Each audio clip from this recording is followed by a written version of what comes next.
आई पुनः हम उपस्थित बनी अपन पेज भोजपुरी धरोहर के माध्यम से एगो भोजपुरी में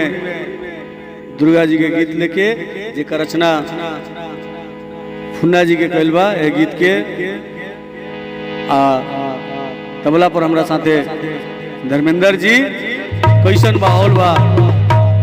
मैया के द्वार पर, आई एगो भजन के माध्यम से सुने कि बाजेला अनघ हर बधाई हो मैया रौरी दुआरी, कि बाजेला अनघ बधाई हो मैया रौरी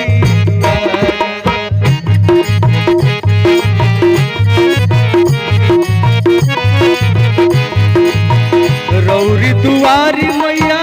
रौरी दुआरी,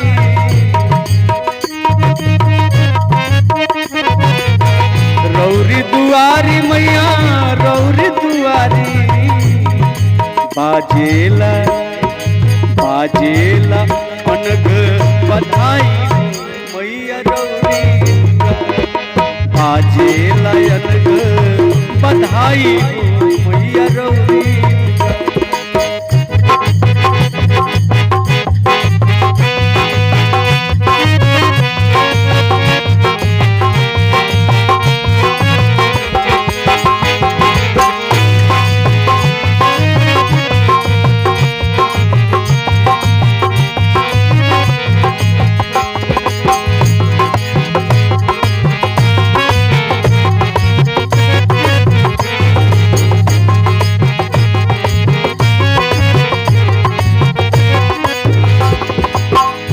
और का बाजेला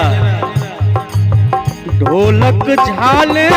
मजीरा बाजे,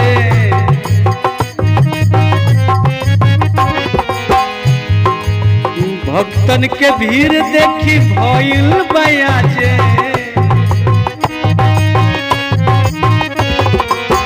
ढोलक झाल मजीरा बाजे, भक्तन के भीड़ देखी भइल बयाजे, तो केहू बजावे शहनाई हो मैया रौरे, केहू बजावे शहनाई हो मैया रौरी दुआर, बाजेला अनघ बधाई हो मैया रौरी दुआर।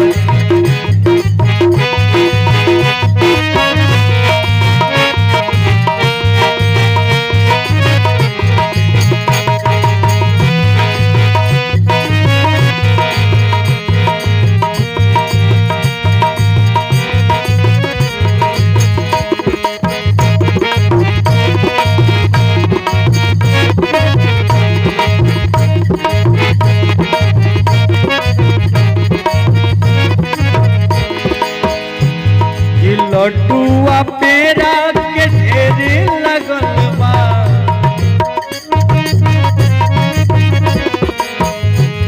कि भक्ति में आज सारा लोग पागल बा,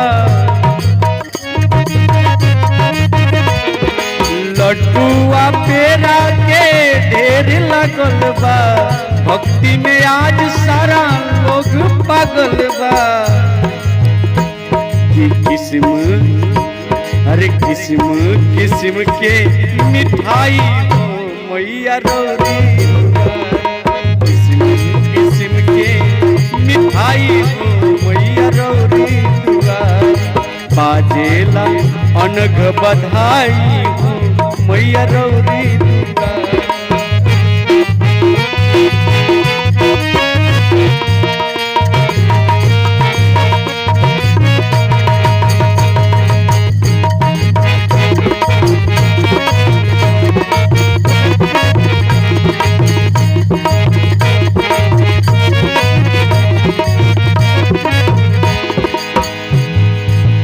केहू मांगे अन्न धन केहू अटारी,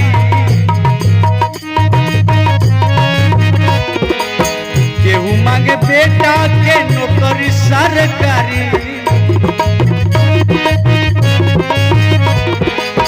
केहू मांगे अनधन केहू अटारी,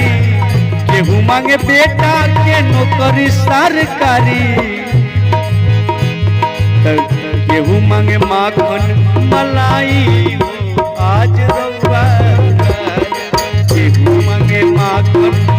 मलाई आज रउआ, बाजेला मन गम बधाई आज रउआ।